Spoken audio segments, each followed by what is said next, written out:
Bapak Ibu sedulurku kabeh, suatu ketika saya pernah keliling ke Kabupaten Banjarnegara. Di sana kami bertemu simbah-simbah. Setelah ngobrol ngalor ngidul, simbah itu tanya pada saya, "Mas, aslinya dari mana?" Saya jawab, "Saya lahir di lereng Gunung Lawu di Tawangmangu, Mbah. Tapi istri saya dari Kalijaran Purbalingga." Mendengar jawaban itu simbahnya malah kaget dan bertanya lagi, "Kalijarani ngendile, sebelah mananya Mbah Hisam?" Lah, istri saya itu cucunya Mbah Hisam, Mbah. Wah, lah kok saya malah langsung dipeluk dan diciumi sama mbah-mbah itu. Ternyata si mbah itu santrinya Mbah Hisam yang ada di Kalijaran. Saya jadi ingat Bapak Ibu, Gus Yasin itu pernah bilang, berapapun usia kita, kita tetaplah seorang santri. Adabnya santri itu akan selalu memberi hormat kepada kiai meski kiainya sudah tidak ada. Setelah nyumi saya, si mbah itu cerita banyak tentang almarhum Mbah Hisam. Termasuk bercerita bagaimana pondok pesantren Kalijaran itu dulu katanya dijadikan markas perjuangan di masa penjajahan. Bapak Ibu sedulurku kabeh, banyak sekali kiai yang terjun ke medan pertempuran di zaman penjajahan. Di Parakan Temanggung ada Kiai Subki yang terkenal sebagai Kiai Bambu Runcing. Di Situbondo ada Kiai As'ad Syamsul Arifin yang menggerakkan santrinya, para bekas preman, untuk ikut terjun di medan perang. Ada juga Kiai Abbas Buntet yang dikenal sebagai macan dari Cirebon. Perjuangan kiai dengan santri bahkan terus berlanjut meski kemerdekaan sudah diproklamasikan. Apalagi setelah Kiai Haji Hasyim Asy'ari mengeluarkan resolusi jihad pada 22 Oktober 1945. Gerakan kiai dan santri terjun ke medan perang ini tersebar ke berbagai penjuru Nusantara.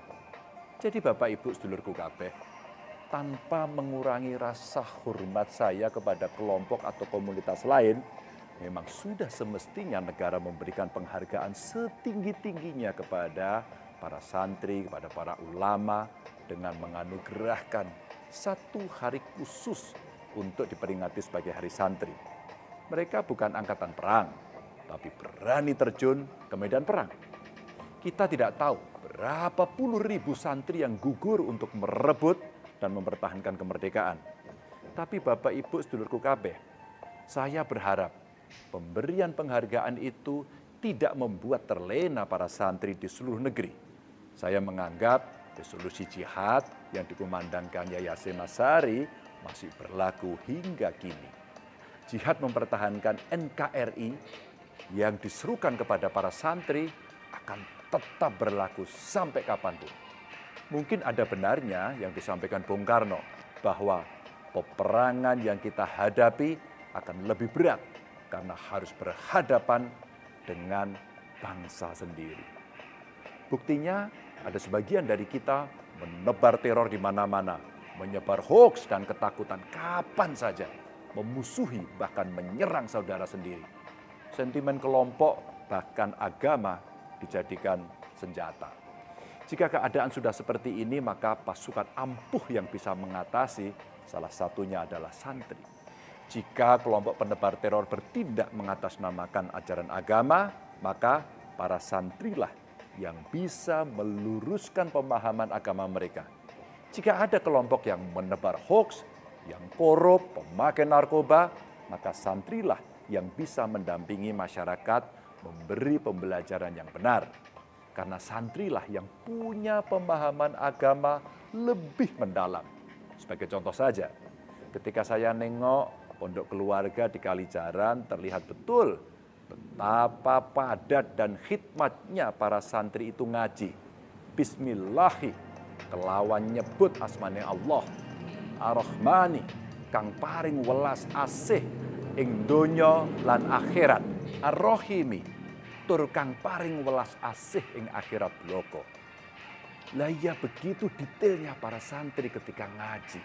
Bukan hanya pemahaman ilmu secara global yang dipelajari, tapi sampai pada level pemahaman setiap kalimat, bahkan sampai pada struktur kata. Subhanallah. Bapak Ibu sedulurku kabeh, makanya saya yakin selama masih ada para santri yang membentengi, para pengacau tidak akan mampu memporak-porandakan negeri ini. Tapi masih banyak juga PR yang mesti kita lakukan agar para santri semakin kuat. Tradisi keilmuan yang diajarkan di pondok pesantren mesti terus diugemi para santri untuk melanjutkan pendidikan ke jenjang yang lebih tinggi. Karena pondok pesantren tidak melulu harus melahirkan pendakwah atau kiai. Lawang contohnya sudah banyak. Santri jadi gubernur juga ada. Itu Tuan Guru Bajang, mantan gubernur NTB. Lalu ada gubernur Maluku Utara. Sekarang itu juga santri, Pak Abdul Ghani Kasubah. Yang jadi menteri banyak. Bahkan Gus Dur itu santri. Bisa jadi presiden. Santri juga berhak kok jadi dokter, jadi ahli nuklir, juga pantas saja. Mau jadi fisikawan atau bahkan jadi astronot juga boleh. Jadi menurut saya rasa-rasanya kok perlu kita perbanyak kerjasama antara pondok pesantren dengan perguruan tinggi manapun, bahkan dari mancanegara sekalipun. Bisa berupa beasiswa pendampingan pembelajaran atau pelatihan-pelatihan lanjutan bagi santri. Saya kira itu bukan mimpi yang berlebihan. Bahkan dengan segala tradisi keilmuan yang santri jalani, saya bermimpi negara kita jadi pusatnya ilmu. Bukan hanya ilmu keagamaan, tapi juga bermacam ilmu pengetahuan. Segala prasyarat kita punya, semangat sudah ada. Sekarang zaman sedang menimbang seberapa keberanian kita untuk merealisasikan. Dan saya yakin para santri mampu jadi penebar keberanian menuju mimpi itu. Selamat Hari Santri, tetap semangat dan terus jaga kewarasan.